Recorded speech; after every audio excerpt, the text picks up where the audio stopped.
नमस्कार, आपण पाहत आहात युवा शक्ती न्यूज, आवाज आपल्या हक्काचा। महाराष्ट्र विधानसभेची सार्वत्रिक निवडणूक लागलेली आहे। आज प्रभू वैद्यनाथाच्या पावनभूमीमध्ये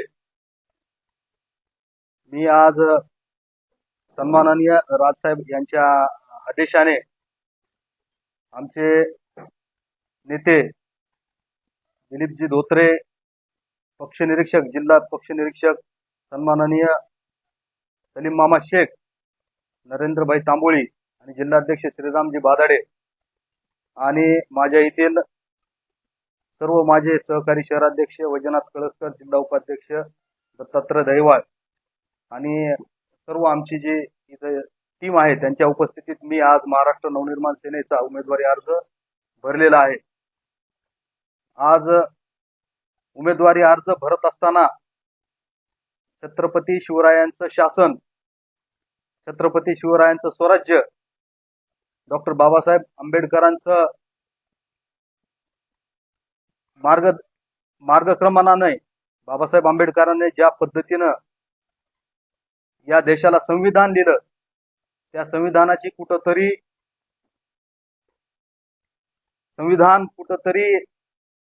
आज त्याचा योग्य वापर होत नाही। म्हणून बाबासाहेब आंबेडकरांच्या प्रेरणेने अण्णाभाऊ साठे आणि सर्व समाज सुधारक आहेत यांच्या प्रेरणेने मी आज महाराष्ट्र नवनिर्माण सेनेचा उमेदवारी अर्ज भरलेला आहे। परळी विधानसभेसाठी आज उमेदवारी अर्ज भरत असताना एक वेगळाच आनंद मला जाणवला, कारण गेल्या 18 वर्षांपासून पक्ष स्थापनेपासून सन्माननीय राजसाहेब ठाकरे यांचा सैनिक म्हणून मी अविरत काम करीत आलेलो आहे आणि माझ्याजवळ बसलेले आमचे सर्व शहराध्यक्ष, माझे दत्तात्रय दहिवाळ असो किंवा सर्व जे सैनिक आहेत, आम्ही आजपर्यंत अनेक लोकांच्या अडचणी, अनेक लोकांचे प्रश्न आमच्या प्रमाणे आम्ही सोडवित आलेलो आहोत। आणि हे सोडवित असताना असं जाणवलं की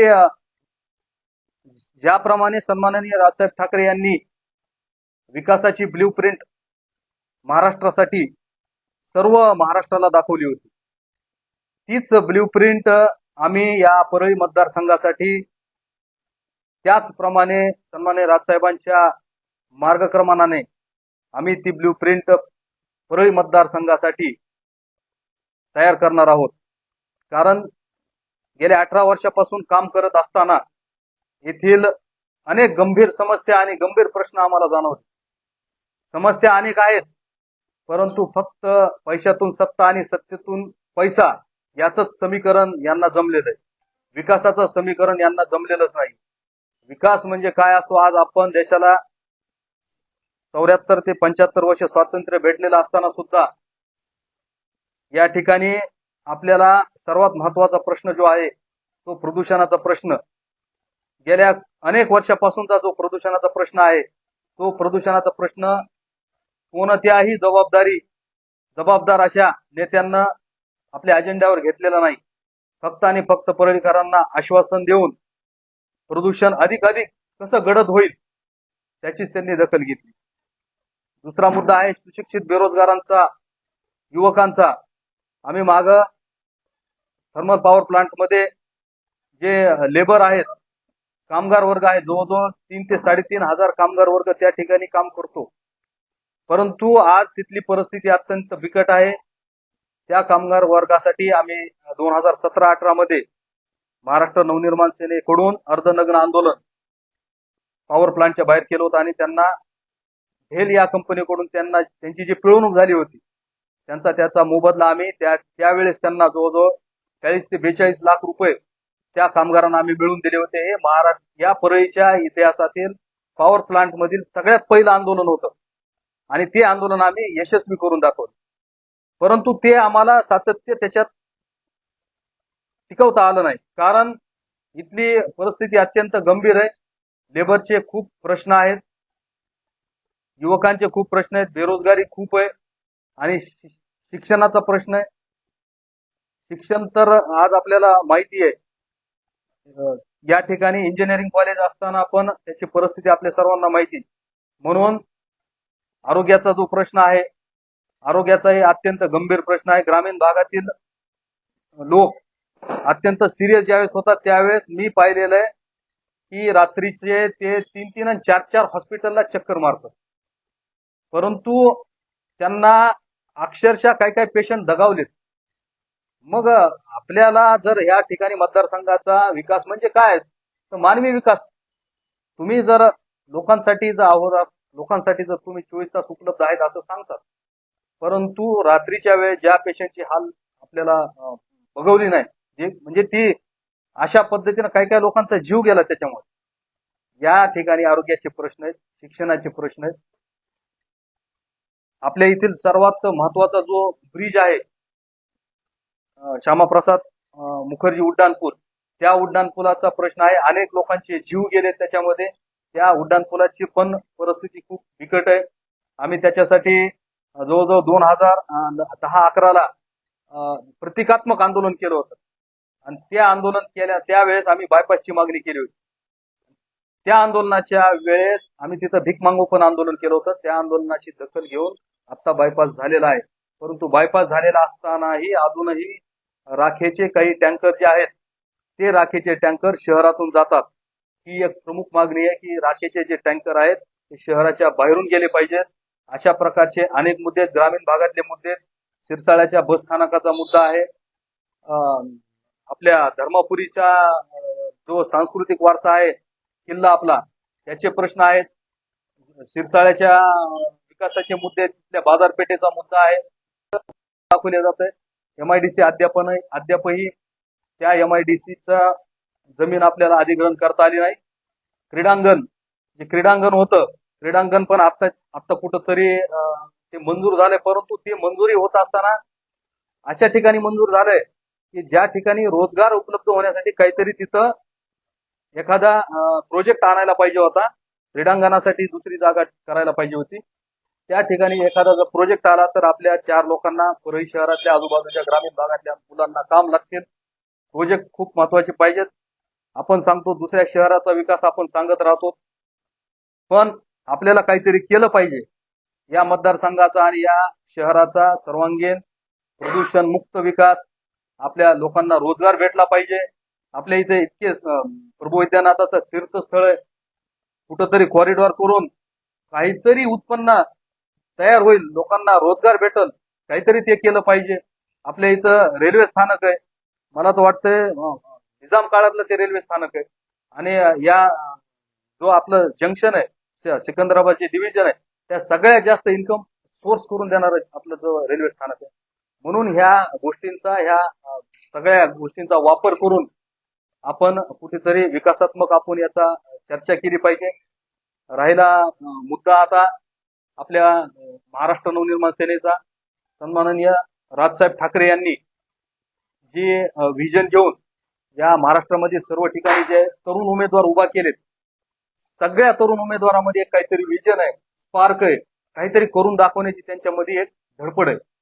म्हणून मी आपल्या सर्वांच्या प्रतिनिधींमार्फत मी आपल्या परळी मतदारसंघाच्या जनतेत जाहीर आवाहन करतो की तुम्ही महाराष्ट्र नवनिर्माण सेनेला एक वेळेस, सन्माननीय राजसाहेब ठाकरे यांना एक वेळेस महाराष्ट्रामध्ये संधी द्या. त्या संधीचं सोनं 100% केल्या जाईल. सन्माननीय राजसाहेब ठाकरे यांनी महाराष्ट्राला, जगाला हेवा वाटेल असा महाराष्ट्र घडवायचा आहे, हे त्यांनी 9 मार्च 2006 पक्ष स्थापनेच्या दिवशी त्यांनी सांगितलं होतं. त्यानंतर प्रत्येक वेळेस त्यांना विकासाच्या मुद्द्यावरच बोलत राहिलेत. म्हणून मी अजून या ठिकाणी आज खूप आनंद होत आहे. एक आपला उमेदवारी अर्ज भरत असताना आज आपण कुठंतरी जनतेच्या कामाला आलेला असताना आज त्यांच्यासाठी मतदान मागण्यासाठी आम्ही जात आहोत. म्हणून सर्व तुमच्या पत्रकार बांधवांचे बी खूप खूप धन्यवाद. यापुढेही महाराष्ट्र नवनिर्माण सेना ही असं कार्य करेल की त्या कार्यातून तुमची नजर खाली गेली नाही पाहिजे. तुम्हाला आमचा कधीही द्वेष आला नाही पाहिजे. आम्ही जे कार्य करत राहू ते फक्त आणि फक्त जनतेसाठी करत राहू. आजचा जो उमेदवारी अर्ज ज्या व्यक्तीनं दिला होता, सन्माननीय राजसाहेब ठाकरे यांनी ज्या विश्वासानं दिला होता, तो विश्वास त्यांना गमावलेला आहे. त्यांना उमेदवारी अर्ज 5 ते 6 दिवसापूर्वी भेटलेला होता, परंतु त्यांच्या हालचालीवरून आम्हाला असं लक्षात आलं की त्यांची संदिग्ध मानसिकता आहे, त्यांना काही दाखल करायची इच्छा दिसत नाहीये. म्हणून आम्ही तात्काळ ज्येष्ठ नेत्यांशी संपर्क करून आजच्या आज शेवटचा दिवस होता, उमेदवारी अर्ज दाखल केलेला आहे. हा उमेदवारी अर्ज दाखल फक्त आणि फक्त जनतेच्या विकासासाठी आम्ही हा उमेदवारी अर्ज दाखल केलेला आहे. ज्या घटना ज्या आज झाल्या त्या सर्व जनतेनं विसरून सन्माननीय राजसाहेब यांना प्रचंड मतानं पाठिंबा देऊन आमच्या सर्व उमेदवारांना, जिल्ह्यातल्या, महाराष्ट्रातल्या आणि परळीतल्या उमेदवाराला विजयी करावे असं मी आवाहन करतो आणि माझे 2 शब्द संपवतो. जय हिंद, जय महाराष्ट्र. हे जे आज जे घडलं ते लास्ट मोमेंटला कॅन्डिडेट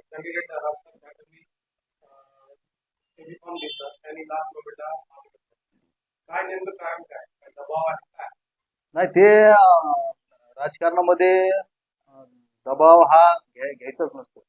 कारण तुम्हाला जर जनतेचे प्रश्न घेऊन जायचे असतील तर काय कोणाला त्याचा विरोध आहे. तुम्हाला जनतेचे प्रश्न घेऊन जात असताना दबाव जर घ्यायचा असेल तर त्यांना फॉर्मच घ्यायला पाहिजे नव्हता.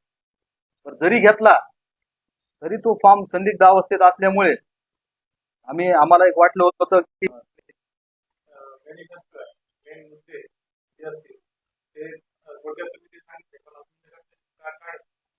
अजून मुद्दे खूप आहेत, अजून महिलांचे मुद्दे आहेत त्याच्यामध्ये. आपलं शहर, आपला आणि आपला मतदारसंघ, आम्हाला त्याच्यामध्ये महाराष्ट्रामधले आता जवळजवळ आपल्या वनाचा आच्छादन जे 2 ते 3% आपल्या मतदारसंघामध्ये किंवा आपल्या तालुक्यामध्ये, तर त्यामध्ये आपल्याला 33% कसं होईल, म्हणजे आपलं प्रदूषित परळी आम्हाला लेबल पुसायचं आहे. आपली परळी ही सुंदर परळी आणि प्रदूषण विरहित परळी झाली पाहिजे. डोंगराच्या उत्खननाचा प्रश्न आहे, डोंगर आणि उत्खननाचा प्रश्न, नदीच्या प्रदूषणाचे प्रश्न आहेत. आपल्या इथं जे नदी आहे, घनशे नदी आहे, सरस्वती नदी आहे, या नदीचे नाले झालेले आहेत, पण कोणाला त्याचा काही प्रभू वैद्यनाथाच्या पायथ्यापासून पावनभूमीतून ती नदी वाहते, त्याला कोणाचं घेणं देणं नाही. ते जर आपल्याला लोकांना संधी दिली कोणत्या, तर आपण ह्या गोष्टी, मुद्दे, प्रदूषण, पर्यावरण, आरोग्य, शिक्षण, महिलांचे प्रश्न आहेत, आपल्या इथं कॅरिडॉरचा प्रश्न आहे, पुन्हा आपल्या इथं एन्व्हायरमेंटल इश्यूज घ्यायचे आहे.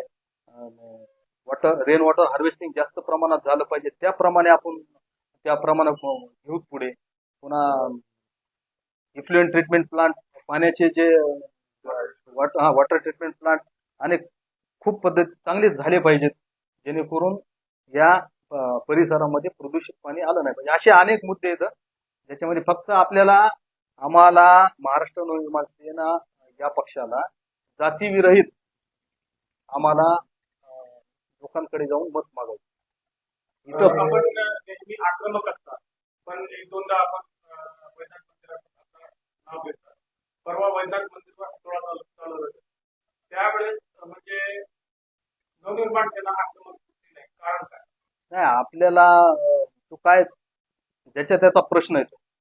भावना तर दुखावल्या गेल्या असतील, पण त्याच्यामध्ये पण आता त्यांना काय ते पण म्हणत होते, मी निवेदनं दिली, त्यांना निवेदनं दिलीत. आता त्यांना काय निवेदन दिले, कोणते निवेदन दिले, त्याच्यावर पण एक अभ्यास करून आपण याच्यावर बोललेलं बरं. कारण ते तर चुकीचं आहे, हातोडा चालवणं हे 100% चुकीचं आहे. परंतु एखाद्या ठिकाणी जात असताना त्यांना पण काय निवेदन दिलेत आणि यांना पण काय त्याचा पाठपुरावा केला, ते आपल्याला नाही. आक्रमक ते तर म्हणतो मी, ते आक्रमकता होती, परंतु त्याच्या मागे काय त्यांच्या भावना होत्या, त्यांना काय निवेदन दिले ते त्यांना काही सांगितलेलं नाही. आणि तो काही तो जनतेचा भावनेचा प्रश्न आहे, म्हणून त्याबद्दल आपण जास्त बोलणं उचित दिसत.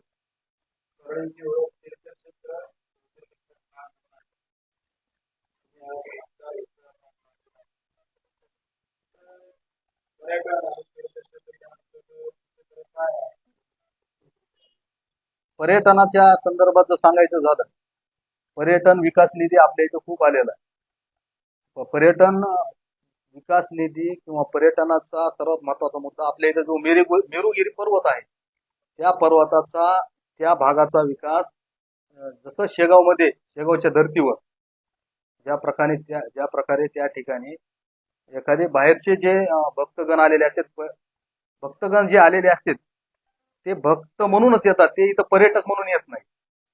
मग पर्यटन करण्यासाठी आपल्याला त्या आजूबाजूच्या तीर्थाचा विकास केला पाहिजे, आजूबाजूच्या रस्त्यांचा स्वच्छतेचा आणि त्या विशेष करून मेरुगिरी पर्वताचा विकास केला पाहिजे. त्या ठिकाणी टॉय ट्रेन किंवा त्या ठिकाणचं जे वरचं जे गार्डन आहे त्याची डेव्हलपमेंट चांगली केली पाहिजे.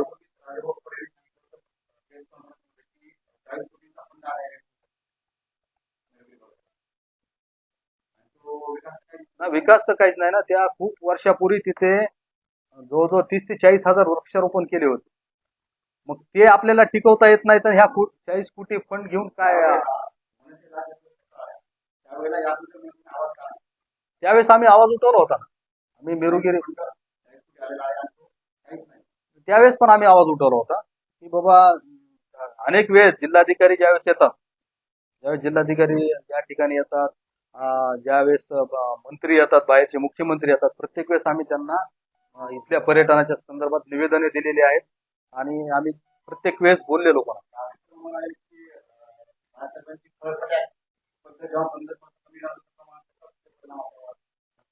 खळखट्याक परिणाम तर होतच असतो, परंतु आपल्याला या ठिकाणी खळखट्याक न करताही आपल्याला काम करायचंय. कारण आपल्याला सन्माननीय राजसाहेबांची जी सांगणं आहे, तुम्ही काहीही करा, फक्त विकासाबद्दल बोला, विकासात्मकच करा. Subscribe now and press the bell icon. Never miss an update.